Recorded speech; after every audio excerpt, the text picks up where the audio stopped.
si touche bi alors Marianne yow mi nga xamante ne yaay spécialiste labat léegi wax ñu tey góor ñi lan la ñu gën a kii ndax jigéen ju xees wala bu ñuul. salaamaaleykum wa rahmatulah bu dagg suñu ardeur ak salaamaaleykum. nuyu seetaan nuyu ñu toogal ci plateau bi. di nuyu sama xulóowaale bi tey moom. da ngaa wéet tey waaw Dieynaba man du ma spécialiste labat dama ñëw tey pour waxtaan ci labat rek. loolu génnew la si de Marianne. waaw góor yi nag après ñoom xëy na suñu xoolee élément bi dinañu wax seen choix. parce que man jigéen laa mënuma xam ñoom li leen di gënal. en tout cas xam naa daal man ni ma mel neex na ma. waaw loolu ba tax na comme ni nga ko junjee. labat la ñu fas yéene waxtaanee tey muy processus bi nga xamante ne moom la ñuy jaar laataa ñuy takk soxna. kon labat dafa am processus. waaw labat laa wax mooy processus bi nga xam ni si ngay jaar. laataa ngay takk soxna. waaw ñu mën koo woowee itam doxaat. waaw donc loolu la ñu fas yéene waxtaanee tey li nga xamante ne moom moo ci nekk. ndax am na durée amul durée ak itam aada yi ñu siy wax. ndax léegi ñu naan la ndoxaan day bañ parfum ak yooyu. donc yooyu lañ fas yéene waxtaanee incha allah. bu fekkee élément bi yemb na ñu dem xool ko dellu si waat ci plateau bi. waaw wàllu labat li ma si xalaat nan ko doon defee bu njëkk ak léegi ni ñu koy defee bokkul ndax labat bu njëkk da nga daa toog say parents toog say xarit toog ñëpp toog ñu labat waxtaan nga jug dem boo ko defee ñetti yoon ñaari yoon ñu may la jabar mais léegi da ngay gis ku génn ak nit 700 doo takk loolu génn amul sens nañ leen dee leen labat moo am sens. waaw labat seet jikko la rek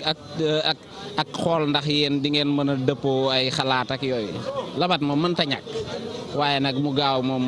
mooy li mu gën a. doxaan warul yàgg nit ki soo ko bëggee war ngaa dox tànk ful la dem ñaan ñu may la ko moo gën ngeen di yàgg te su yàggee seytaan dina ñëw xale góor tey suñ la doxaanee bëgg nañoo xam loo war doo xam nga moo tax doxaani léegi mooy loolu war ta yàgg nit ki soo ko bëggee war ngaa def ful la dem ñaan li ko ñu may la ko moo gën. jigéen mënoo nekk ak moom te doo dem këram labat ko xam ay parents am parce que boo leen nekkee tous les temps ngeen di gisante ay resto ay mbedd mi xam nga wala yenn endroit yu bon yi loolu baaxul foo nga dem gaaleem xam ko des fois ma nga dem si kër famille di chaque jour nga koy seet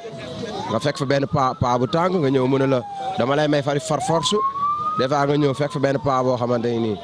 xam nga du la sax lijjanti nga nekk fa rek yaa ma gën a xam. gars yi dañu naan doxaan man dama naan du dox ànd la mais ànd bi warul yàgg te góor yi tey la ca góor yi ñoo ne ci jigéen ñi la ñu gàtt suñ la ne doxaan rek ñu ngi lay xemmeem 4 coins du mur la ñu soxla yóbbu la ci néeg xool ni nga woddoo man loolu dama ciy bañ. jigéen ñi tamit dañoo yombalal góor yi ñoo ko yombalal jigéen a ëpp ci góor ci dëkk bi mais dañoo war a am fulla xëy na nag ñi baax ñoo ngi baax ba tey waaye ñi bëgg a bon soo bonee sa bopp la góor yi ku ko yombalal rek du ñu takk. ndax yonent bi sallallahu alayhi wasallam dafa am lu ñuy wax si soxna mu ne booy dugg soxna na nga xool koo xamante ni si borom yàq bu rëy la bokk beneen bi na nga xool koo xamante ne am na diine beneen bi na nga xool koo xam ne rafet na koo xamante ne day doon sa seetaane ba nga xamante ne tey jii boo ko labatee ba takk ko sa xel du dem si ñaaw du dem si dara. léegi da ngay xool koo xamante ne tey jii bu nekkee da ngay labat gis benn xale bu jigéen boo bëgg ñaari 2 jours téléphone ngeen di xamante jox ma sa numéro téléphone mu jox sa numéro téléphone jeex na mu ñëw sa kër mu ne déedéet bul ñëw sama kër bàyyi dinaa ñëw sa kër jamono bi ñu toll loolu moo am te boo amee numéro jeex na kañ laa lay dox sa la lay wax. jigéen nag dama naan nañ la yaree dangaa war a xam li lay xaar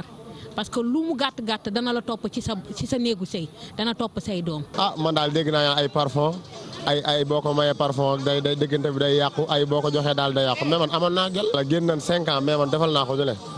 waaye daal mujj ma ko dañ koo mujj sax may keneen mais yooyu moom wax dëgg yàlla gëwuma ko moom. xam nga ñun ay sénégalais yëpp aada moom dañ koy respecté aada moom dañ ko gëm dañ koy respecté bu fekkee aada bu rafet la it lu diine nangook yooyu yëpp dañ koy nangu rek xam ne loolu moom lu ñuy bàyyi la mais lépp loo xalaat ne dañ koy mayoo jigéen buñ la nee aay na it nga bàyyi ko rek lu aayul moom nga jël nga def rek. alors mu nekkoon reportage bi nga xamante ni Marianne defal nga ñu ko ci mbirum labat ku ci nekk ak na ma koy gisee. waaw ku ci nekk ak ni mu koy gisee Dieynaba ñu jaajëfal leen ñoom waa marché Sandaga comme ni ñu leen ko déggee mais ñu ñëwaat rek ci baatu labat bi. ndax imam aljuma li muy def suñuy julli mooy xutba la tudd mais li nga xam ne mooy labat xitba la ñuy wax. léegi nag labat bi baax nañu xam kan la ñu war a labat bu ñu waxee labat déjà il faut ñu xam ni koo xam ni daf la dagan la koo xam ni diine permettre na la ko suñu ñëwee par exemple si koo xamante ni duñu jëlee kaaw jigéen bu dee jullit nga amuloo droit nekk ak koo xamante ne bokku leen religion wala su fekkee daf la bëgg takk il faut que moom mu ñëw fekk ci sa religion ci jigéen donc jigéen jullit moo am droit takk ko bu dee góor nag permettre nañ ko mu nekk koo xam ni ñoom ñaar ñoo bokk religion wala keneen koo xamante ne ku ko neex bu dee góor am na pouvoir boobu mais jigéen mënul loolu il faut aussi nga nekk koo xamante ne yow ay jikkoom doy na leen mais également koo xam ni daf la dagan maa ngi doon wax fan yii la passé bi ma doon ñëw ci wàllum nampal ma ne la koo xamante ne da ngeen nampandoo kooku du la dagan waxoon nga ko waaw donc loolu tamit day ñëwaat dugg ci cas bi mais koo xamante ne daf la dagan tamit ci sa ay usul mooy maanaam ci sa wàllum aada koo xamante ne daf la dagan parce que dañuy gis ay xeet yoo xamante ne dañu lay interdire ñenn ñi su ma jëlee par exemple kaawu joolaa yi am na ñaari xeetu joolaa ñu ñuy wax joolaa fooñi ak ñu ñuy wax joolaa kaasa su ñu ñëwee ci joolaa fooñi yi ñoom am na ci xeet bu sant Tamba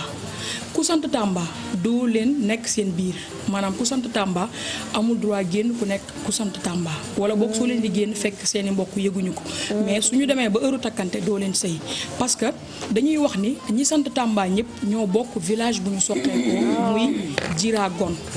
Jiragon boobu nag dañuy ne foo mënti nekk boo santee Tamba nga xam ko nga ñàkk ko xam foofu nga soqeekoo donc comme foo ngeen soqeekoo yéen ñëpp ay mbokk ngeen donc amu leen droit sëy seen biir te bis bu ñu demee ba ngeen war a nekk yéen bàjjan bi forcément daf ciy am wàll ci loolu suñu ñëwee nag ci joolaa yi nga xam ne ñooy joolaa kaas ñoom déjà ni nga xamante ne ñoom noonu la ñuy doxalee mooy ki nga xamante ne yow da nga ñëw pour labat ko soo yónnee sa ay mbokk ñu ñëw dañuy indaale li nga xam ne moo di vin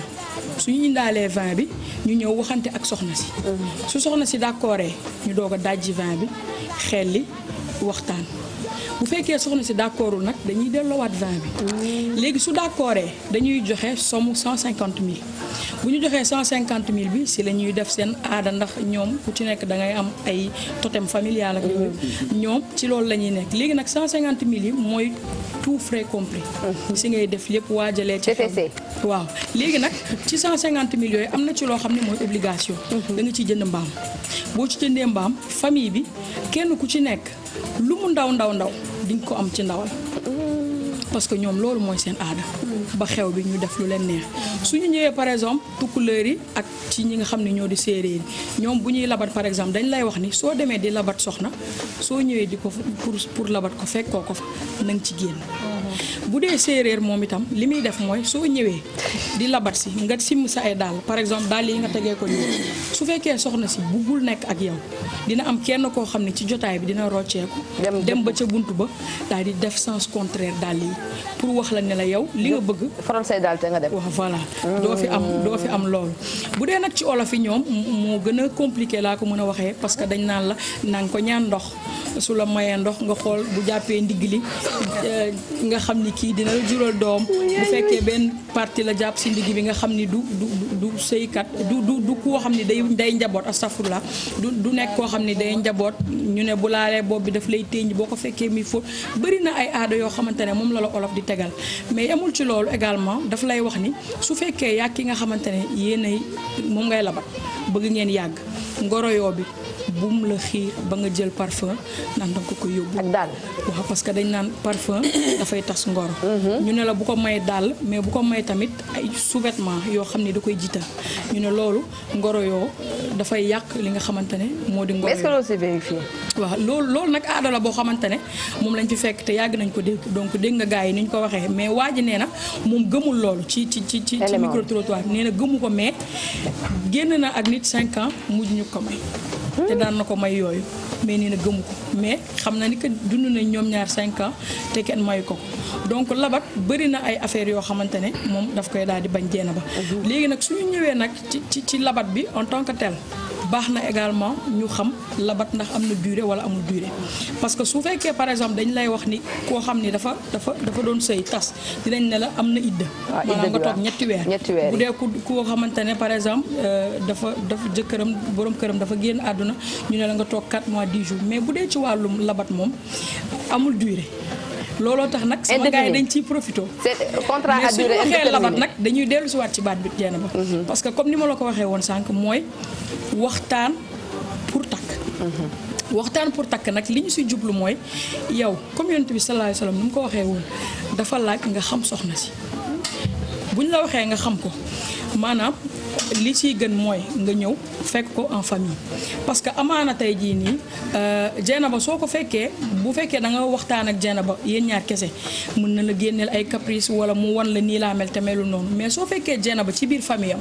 Dieynaba bu boobaa dafay naturel. donc Dieynaba soo ko fekkee ci biir këram ala kulli xaal dafay naturel foofu. di nga xam yan mooy jikkoom ak yan ñoo dul jikkoom donc loolu moo gën mais su fekkee dem nga par exemple gis benn yoon Dieynaba neex na la ay jikkoom yow gis nga ne neex na la après li si des téléphone mun na ko def Dieynaba. waaye jikko yi day nëbbu de Maria. waaw d'accord jikko yi mun na nëbbu. parce que dañuy wax ne Dieynaba nit soo leen nekkee yéen a xam ay jours yéen a xam ay mois yéen a xam ay années jigéen gi su bëggul nga xam ko doo ko mës a xam. waaw ku góor ki soo ko bëggul su bëggul nga xam ko doo ko mës a xam. surtout léegi góor ñi dañuy nëbb seen jikko yi. waaw nëbb seen jikko mais durée bi comme amul liñ la wax mooy yow li nga war a seetlu ci heure boobu bu fekkee nit ki da nga bëgg mu nekk sa soxna wala mu nekk sa borom kër. yow da nga war a focaliser wu ci jikko yi maanaam xool ni nga xamante ne moom la mel. xam ni kii lii mooy jikkoom nga xool ndax neex na la yooyu li si des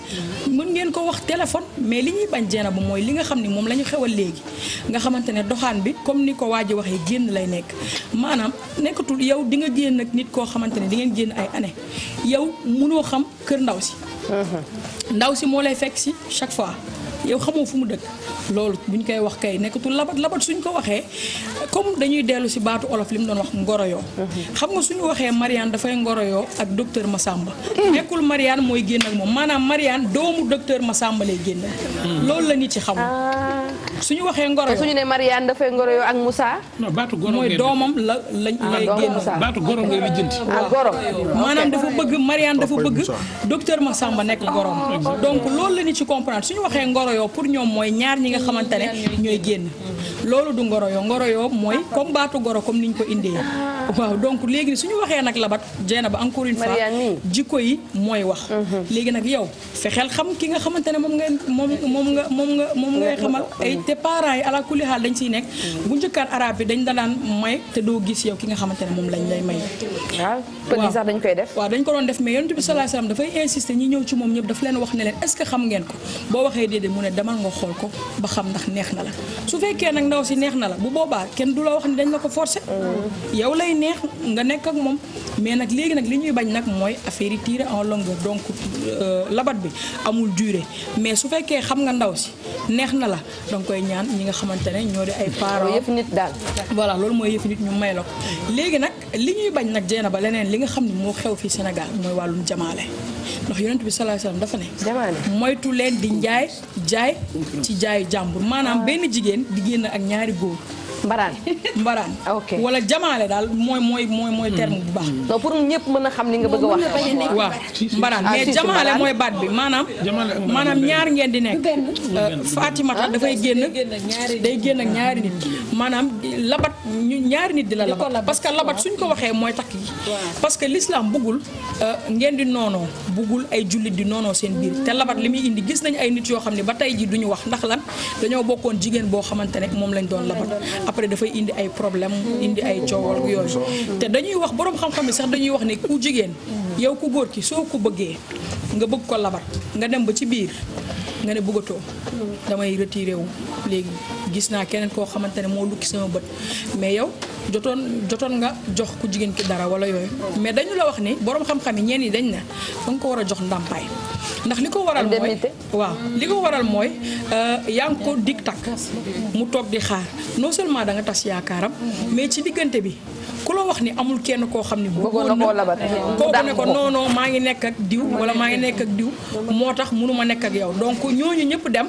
yow nga des fi donc yow da nga ko waroon jox ndàmpaay ñu ne nag su fekkee ku jigéen ki nag moom moo dem ba si biir ni bëggatul nan la ñuy wax ñu ne kon ku góor ki soit da nga ko koy jéggal wala yow perte nga sa xaalis donc teel a wax Mariane ndàmpaay boobu war nga ko teel a wax yow émission yi déedéet ci émission yi pour nit ñi xam daal waaw donc am na solo nit ñi xam ni labat nekkul loo xamante ne ay caaxaan la ful la moo ci war a tegu ala kulli haal te baax na également comme ni ñu koy waxee jeena ba nga insister si jikko yi bañ a traîner te seetlu nañ ni fii Sénégal nit ñoo xamante ne dañoo génn ay années souvent du aboutir si mariage parce que ala kulli haal cat da siy dugg di nga dem ba xam ku góor ki xam yaayam xam ay tantam xam ay mbokkam dëkkandoo yi sax buñ la gisee rek sa xel dem ci xale bu góor bi te loolu souvent gis nañ ni que dafay indi féewaloo seen biir. xanaa li ma si bëgg a sof rek du bëri dafa jikko yu wutkat d'abord du jikko. jikko wutkat du jikko. il faut mu am loo xamante ni daf koy nëbb. muy côté ku jigéen ki muy côté ku góor ki parce que loolu moom mooy nature doomu aadama bu demee di wut dara. tey di da ngay am entretien sax bërëbu liggéeyukaay mais boo xëyee di nga mel neneen am façon boo waxeel nii. di rouler air yi voilà merci pour boo ñëwee ñu mën la jël si mbir ma entreprise ba nga mën fa daan sa doole. donc jikko yu wutkat moom du jikko. benn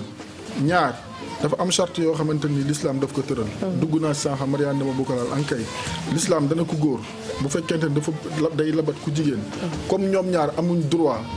jonjoo amuñ droit laalante amuñ droit def dara dañ ne la yow ku góor ki na nga la yabal sa sœur. wala sa cousine wala sa leneen mu dem xool ndaw si physiquement est-ce que ni mu mel bëgg nga noonu waaw wala déet l'islam laa lay wax de leen yi boroom xam-xam yi wax bu loolu weesoo. bésel mu ngi rëy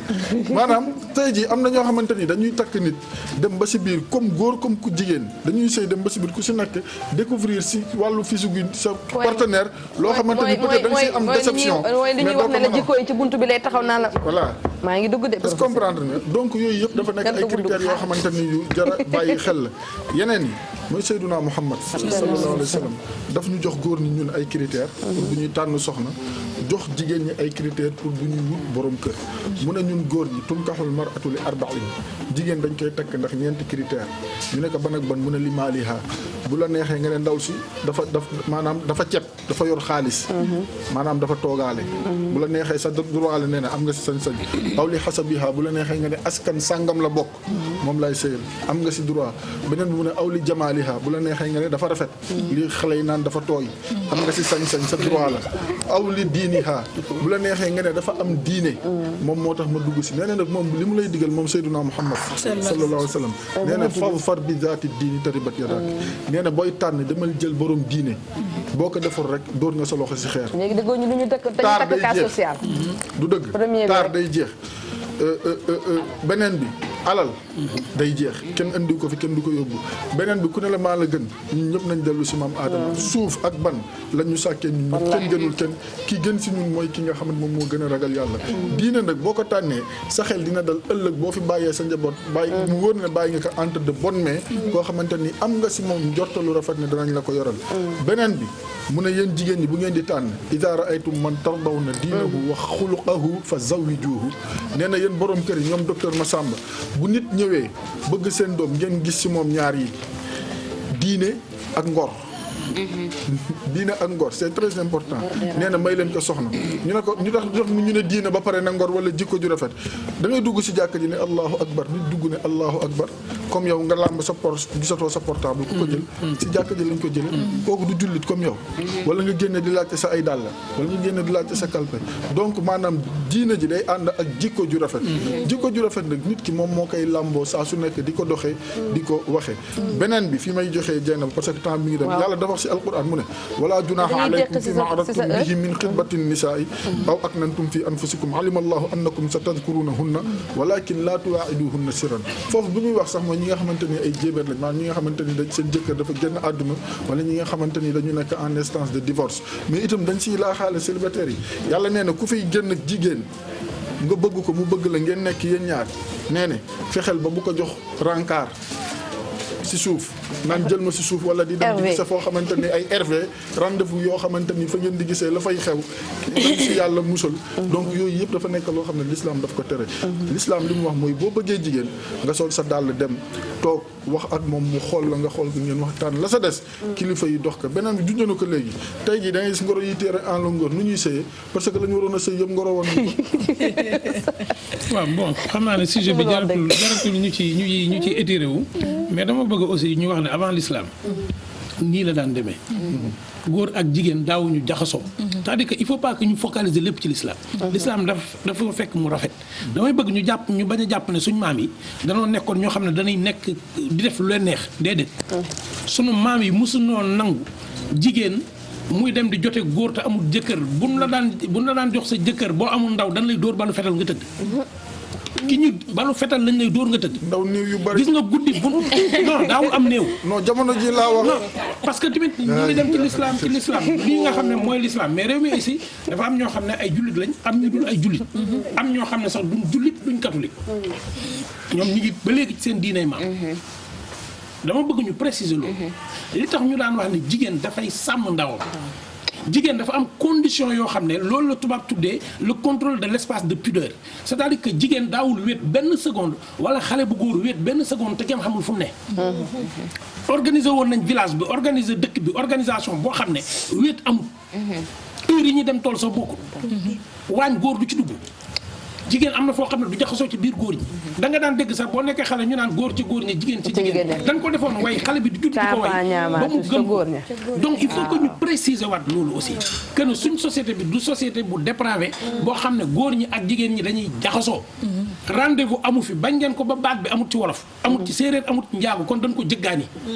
rencard bi ngeen wax amut ci amut ndaw ñoo koy wax xam nga ban baat lañ daan utiliser beej lañ daan wax xam nga luy beej mooy li tubaab bi tuddee flirt mais flirt boobu du physique maanaam xale bu jigéen daf lay romb nga tàpp ko mu daw mag ñi di seetlu ñan ñooy say tendance soo demee ba war a takk soo demee ba war a bëgg ñu ne oustaz demal nga naweti sa kër nijaay wala sa kër bàjjan wala dëkk sàngam su fa nawetee dina fa def 2 ou 3 mois 2 ou 3 mois yooyu xam nga lu ñu contrôler ci moom ñetti weer ndax am na jomu liggéey bu sàkket yi daanoo mu defaraat su néeg yi yàqoo mu defaraat ku mënta defar néeg mënoo yor jabar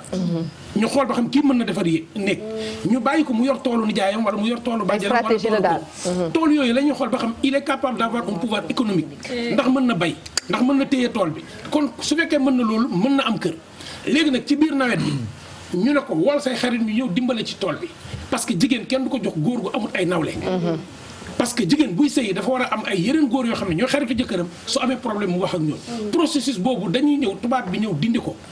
l'islam ñëw ñu bëgg a booleel ñu bëgg a jaawalee l'islam ak aaday naar déedéet man l'islam laa gëwuma aaday naar bëri na lu ñu def suñ biir mariage yi aaday naar la te aaday naar am na ci loo xam ne sallallahu alayhi wa sallam daf ko dàqoon mais dafa am ñu ko bëgg a indiwaat kon gëwuma tubaab gëwuma naar l'islam laa gëm ak religion yi nga xam ne dañu sellal diggante nit ak nit xam nga loolu yëpp lu tax ñuy def garde-fou yooyu xam nga lu tax finalité bi doom ji judd nu muy juddoo danoo bëgg doom ji judd ñu xam koy bàyyam loolu rek la ñuy lijjanti doom ji judd booba test ADN amul woon doom ji judd danoo bëgg ñu xam koy bàyyam buñ bàyyee nag ci gétt gi ku ne def lu la neex xale yi bu ñu juddoo kenn du xam bu ko defee nag bu ñu sëyee ci seen biir dina am ñu bokk bàyyi te yëguñu ko ñu sëy donc il faut que ñu comprendre que suñ société bi ca maam ñoom dañ ko lijjanti woon labat na gudd na bugguma ci wax ñëwaat mais am na yu bëri yoo xam ne dañ la ko doon wax gis nga labat làmbatu la néegu guddi boo koy làmb xamoo fooy teg sa loxo loolu tax ñu daan la wax ne la labat kii jóg di labati ndax xool fi muy teg bëtam léegi nag pour terminer am na loo xam ne moo gën a simple yow jigéen dañ na ko jabar ngay doon boo ñëwee jabar mooy ki na jàkk tey bar bar jàkk ci soxla yi te bar ci di ko faj góor ñu ne ko jaw yaa jëkkër maanaam del jëkkee kër gi loo am njëkkeel sa kër bala ngay dem feneen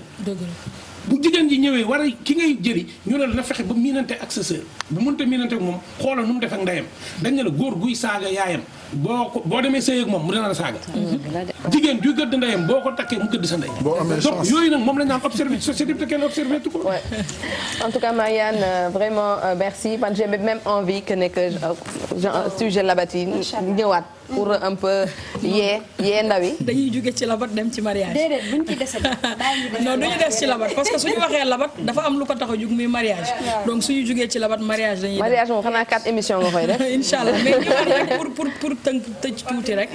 ci wàllum labat bi wax ni que comme Omar Ibn Khattab li mu doon wax nee na moytu leen di may seen jigéen yi góor yi nga xamante ne dañoo ñaaw bindin ndax yéen li leen di neex ci ñoom moo leen di neex itam ci yéen maanaam lim ci jublu mooy wax ni que ñu baal ma ci kàddu bi góor boo xamante ne extrême ñaawaay waruñu ko may jigéen extrême rafetaay vice versa est-ce que xam nga li ma bëgg wax maanaam ku góor ki su fekkee dafa ñaaw torop dafa war a gis ku ñaaw noonu laa ko mën a waxee daal ci ni mu ko waxee bu dee ku rafet amoo droit par exemple parce que góor suy wax danaan li muy njëkk jiital mooy soxna bu rafet la bëgg donc ku jigéen ki tamit ni ngay wutee soxna bu rafet donc moom tamit noonu la amee droit am borom kër bu rafet wax ni également si labat permettre nañ la ki ngay nekkal nga listixaar ko comme yonent bi sallallahu alayhi wasallam nga xam parce que comme li ñuy wax nit ki li nga xam ni moo nekk ci doomu aadama yi ñii bindu ndox ñii safara ñii suuf ñii ngelaw ñu xam ndax yéen diggante bi mën na dem bàyyiwaat xel ni tamit labat bi buñ ko waxee ut soxna moo tax te yonent bi sallallahu alayhi wasallam nee na boo leen di wut soxna na ngeen di mel ni kuy wut tool te sooy wut tool da ngay ut suuf soo xam ni suuf soo xam ni dina mën a indi il faut mu ñëwaat c'est ça c'est ce que j'ai dit parce que sànq ba léegi dégg naa leen lu ñu wax ci suñ cosaan ngeen ne ndax loolu am na te lu ñu wax ci cosaanu tubaab cosaanu naar du ngeen ndax am na xam lañ la wax listixaar avant listixaar di ñëw jigéen di boo ko yónnee ndox bu demee bu la mayee ndox di nga xam ba xam dafa ëppal wala ëppalul ba xam dafa set wala setul yooyu ay setlu la woon la question ce n'est pas ndax amoon na ndax amut ndax parfum day tas ndax du tas buñ la waxee dara ci sa aada da nga naan lan moo ko wundoon soo comprendre lu ko wundoon après di nga xam noo koy utiliser ndax da ngay bàyyi ndax da ngay téye mais tant que comprendre lu ko motiver da nga dàq loo xam ne amal na la njëriñ mais léegi li nga xam ni moom laa bëgg terminer rek docteur mooy